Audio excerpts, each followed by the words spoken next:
Before General Grievous became a cyborg, he was a warrior of the Kaleesh species. The Clone Wars gives us a very brief look at what Grievous looked like before his transformation, but we don't know much else. Today I'll be covering everything we do know about the Kaleesh in the canon, and then I'll flesh out the rest using legend sources.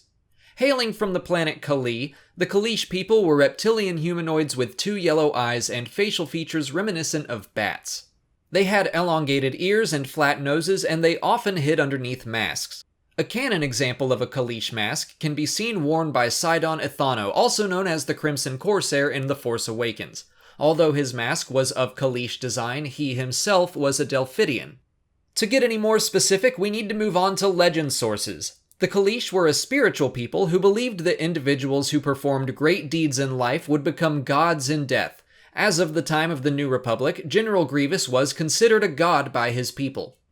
Society was divided into tribes, and polygamy was a common practice. The Kaleesh took many wives and had many children. War was not only thought to be essential, but sacred. Tribal warfare was common, but when confronted by outside threats, the Kaleesh would set aside their differences and unite. While they could use projectile weapons, they were more commonly armed with swords and spears. In the days of the Old Republic, the Sith Empire often enslaved the Kaleesh and trained any of them that were found to be Force-sensitive.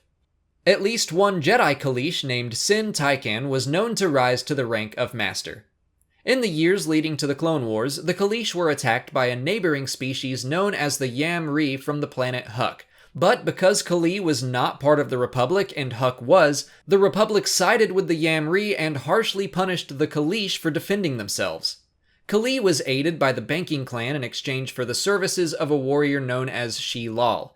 The Banking Clan transformed Shi-Lal into the cyborg General Grievous, who would join his people in supporting the Confederacy of Independent Systems during the Clone Wars. After the rise of the Empire, the Kaleesh were led by General Skye. He was one of the few non-humans in galactic history to achieve a high-ranking position within the Empire, and his people were allowed to join the ranks of the Imperial armies. By the time of Darth Krayt, Kaleesh could even be seen wearing the armor of a stormtrooper.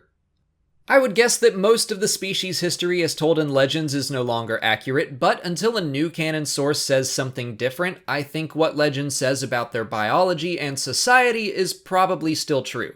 But that's it for today. If you haven't already, please like this video, subscribe to the channel, follow me on Twitter, Instagram, and Facebook by clicking on the links in the description, and consider checking out my Patreon page. As always, thanks for watching, and may the Force be with you.